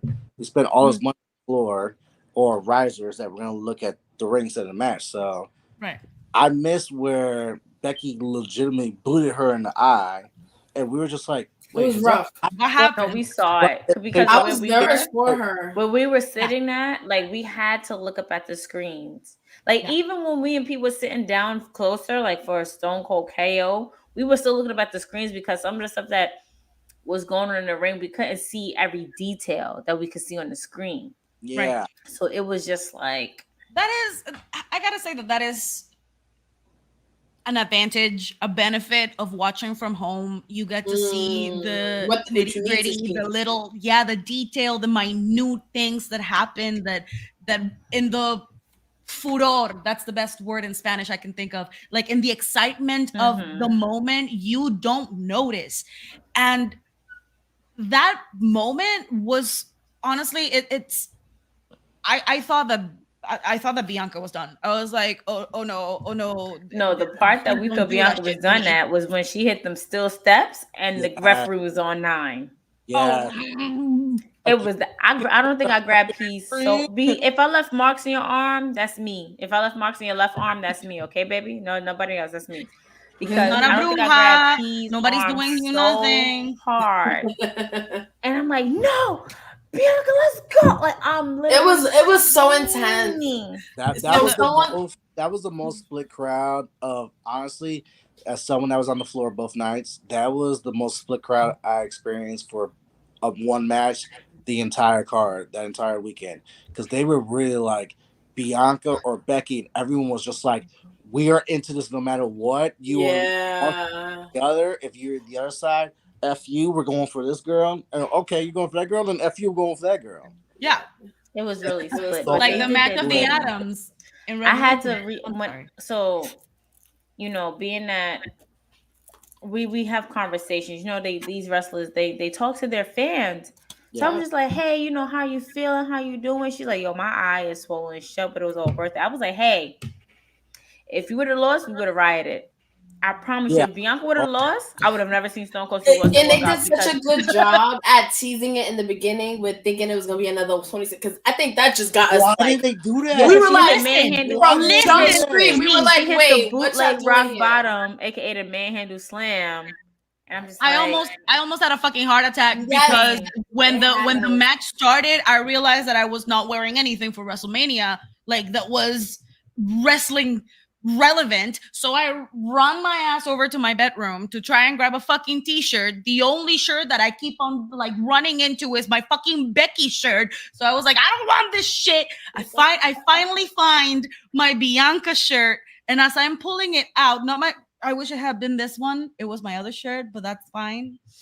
As soon as I'm like starting to put that shit over my head, Greg just screams from the living room, "You almost missed the entire match." And I was like, oh no, like, are you fucking kidding me? It just started. I was so fucking stressed. And shout out to Becky though. Don't get me wrong. We love Becky. Becky's my bitch. Like, we love Becky. In my interview with Becky, I literally took the man shirt off of the man button off of P's jacket. I was like, which one you like the least? She's like, I like the man. I said, okay, give it to me. So when I interviewed her, I put the same jacket with the button on it. And she's like, oh my gosh, I love your button and I love your nails. Okay. Like, so shout out to, if y'all know me, y'all know, like, I am a last kicker, big time Bex the man fan. Like, she's my favorite four horsewoman. She's my favorite horsewoman of all time. I don't care what nobody say. Like, she's my favorite.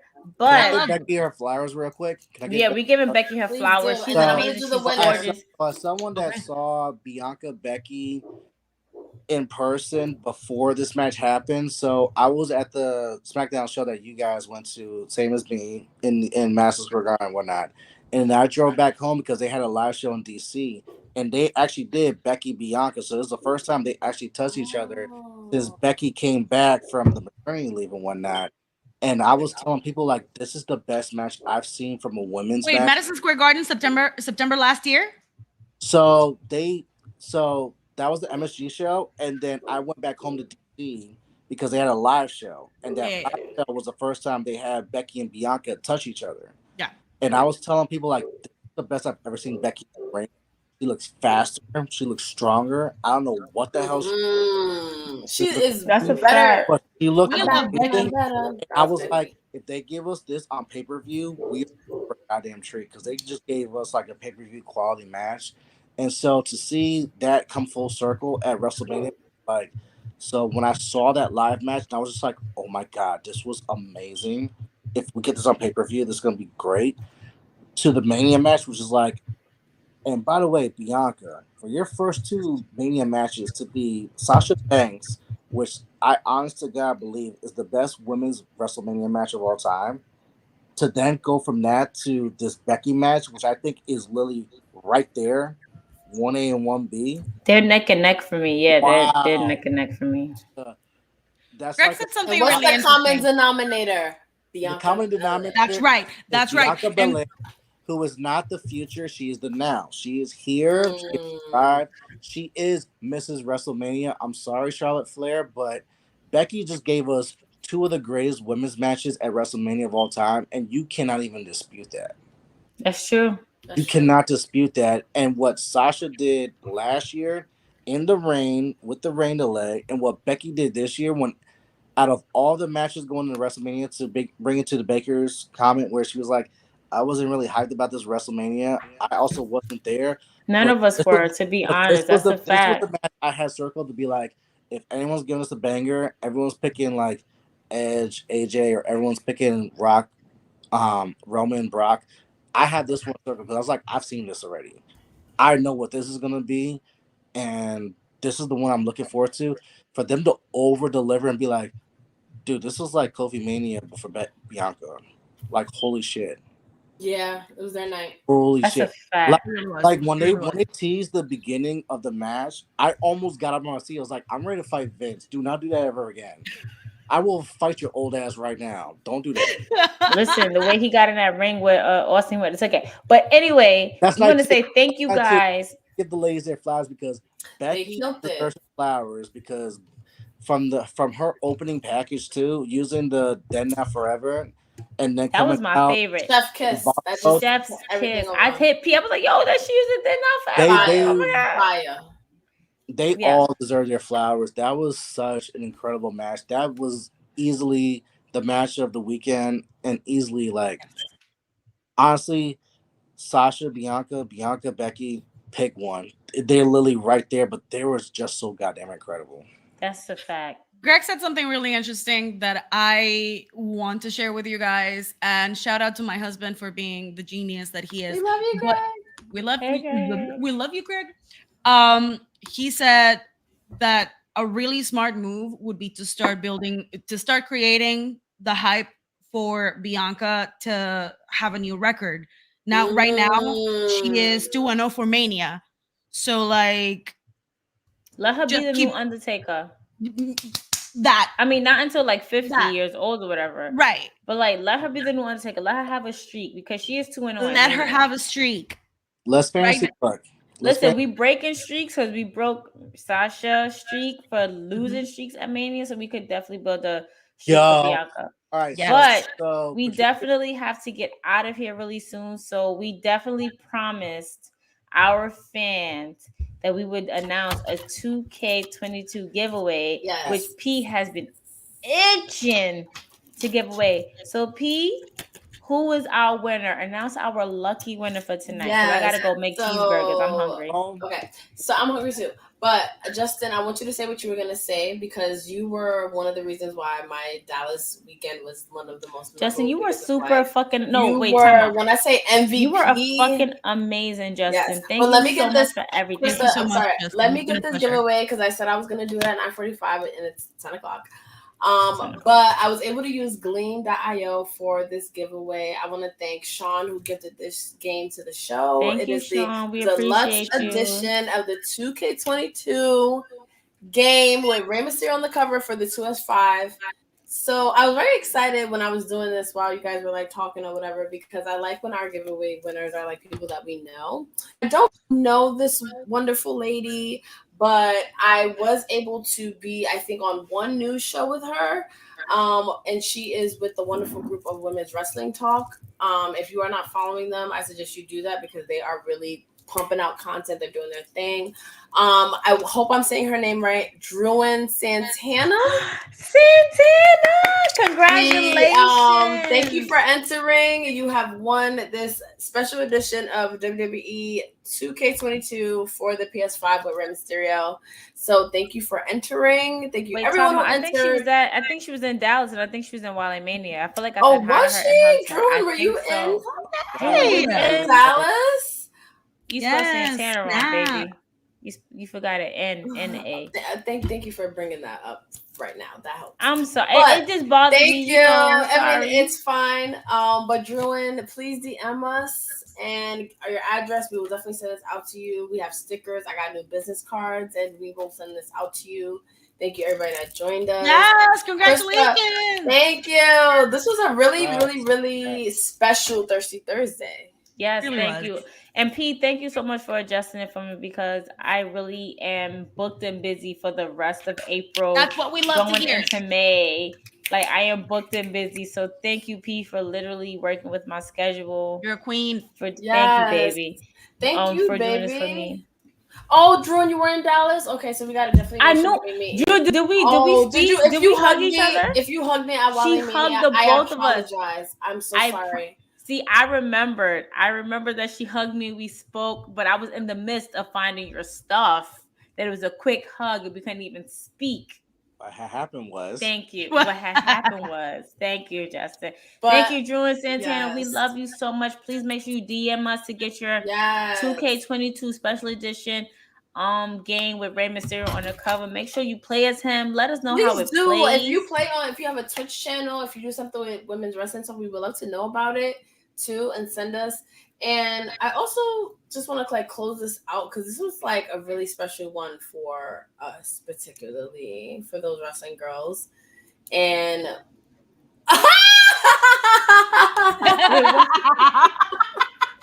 right, Drew finally someone noticed because no one else noticed. But you know what's crazy? Drew's a real one. But you know what's crazy? I promise you on everything that I love, you was the way you're sitting right now. We're speaking and laughing and joking.